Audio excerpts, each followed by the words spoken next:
I know I would never want to be in the situation where I don't know how to respond to an emergency. Hi, I'm Ryan, I'm head of LRT Medical. Today I'm going to talk you through the contents of a first aid kit that you might find at the back of a range, in your office buildings or anywhere where you feel like you need some first aid kit. Here we have like a zero stop.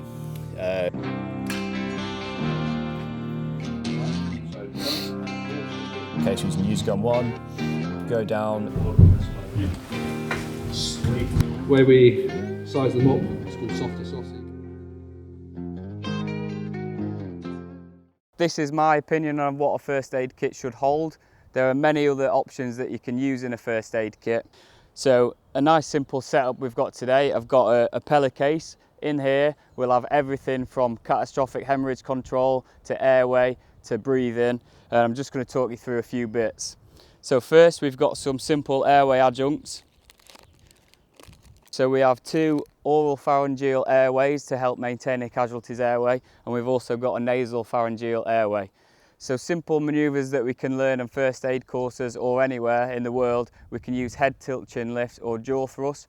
If that casualty's airway is still slightly compromised or we're still worried, we can use the simple adjuncts like this.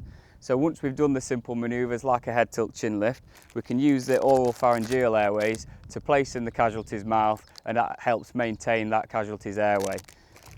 Working alongside that as well, we can also use the nasal airways. These can be used side by side, and it just gives us a nice airway maintenance tree there to help keep that casualty sustained until we get some oxygen therapy further down the line. We've also got some catastrophic hemorrhage control. So we have the CAT Gen 7 tourniquet, so the combat applicative tourniquet. This tourniquet has a single loop, so it's mega easy to use, and once it's on, we can get great hemorrhage control there. This is the top spec standard for a tourniquet. We've also got some Celox gauze. This is the Z-fold hemostatic gauze. It is the rapid applicating one. So once we've packed this in the wound where there's a catastrophic hemorrhage, all we need is 1 minute of direct pressure, and this hemostatic gauze should start to work and help clot that blood there. Then we can use an emergency care bandage or first field dressing. This helps put more pressure on that wound site, linked with the Celox Rapid, and just gives that extra bit of pressure and hemorrhage control there. The catastrophic hemorrhage kit that we've got in here can deal with 1 seriously injured casualty, but we can also deal with numerous casualties if we've just got little bumps and scrapes with all the rest of the kit in there as well. What we've also got in here as well, we've got some gloves. We've got some surgical gloves in the back here as well. We've got wound care packs as well, so basic minor injuries, so cuts, scrapes, bumps, bruises, we can deal with that in there as well. We've got some simple sutures, we've also got plasters, we've also got some triangular bandages in here and some sterile wash as well, so things like eye injuries, anything that we might see at the back of a range, outdoors when we're walking, that kind of thing we can deal with.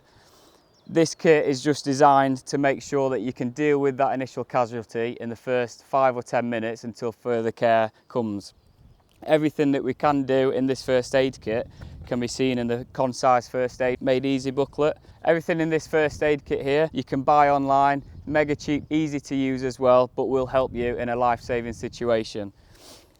For example, thermal blankets. The emergency thermal blankets are mega important in a first aid kit. No matter what the weather is, casualties that might have lost blood or are going through a medical emergency, hypothermia should be up there with a key priority in keeping that casualty warm.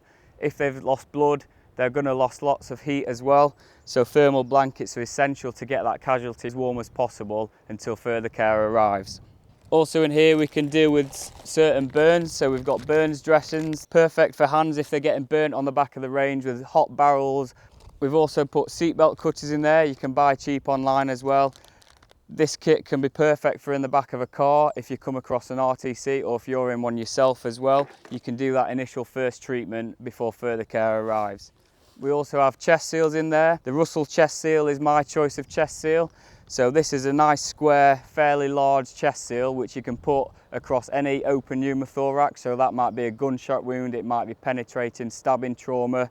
This fits nicely on the wound, it's mega sticky, it stays on the skin in all different climates.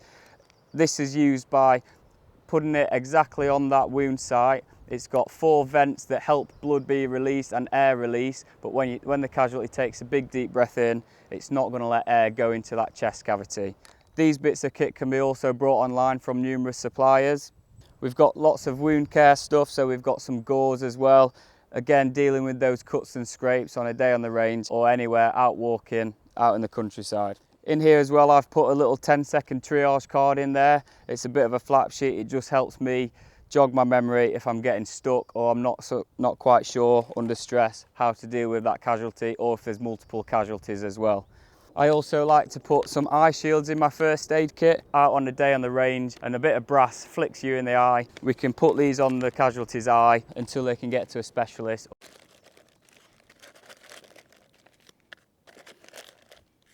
So for someone who's got limited medical training, if you were going to make a first aid kit, the bare minimum that I would put in this kit would be a tourniquet, an ECB, field first aid dressing, and some thermal blankets.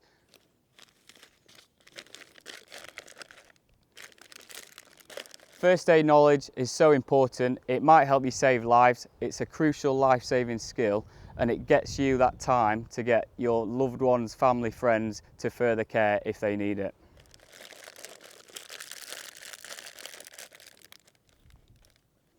So when thinking about updating bits of kit, each bit of kit in this first aid kit will have an expiry date. Some longer than others. It's definitely crucial to keep an eye on those expiry dates, because certain bits of kit might not work if they expire. Certain things that you might need to update sooner than others, definitely the eye wash and the wound care pack. So in there they'll have saline, which will go out of date and won't be as effective if it goes out of date.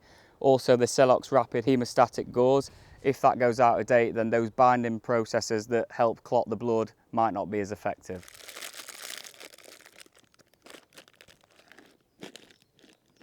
So where I keep a first aid kit like this, I'll have one good to go in my car. So when I'm traveling long distances, you never know when you might need to use that. I'd also keep one of these in the back of a range, definitely on range days if there's numerous people and you never know the risk. Thank you very much for listening. This is my opinion on what a first aid kit should hold.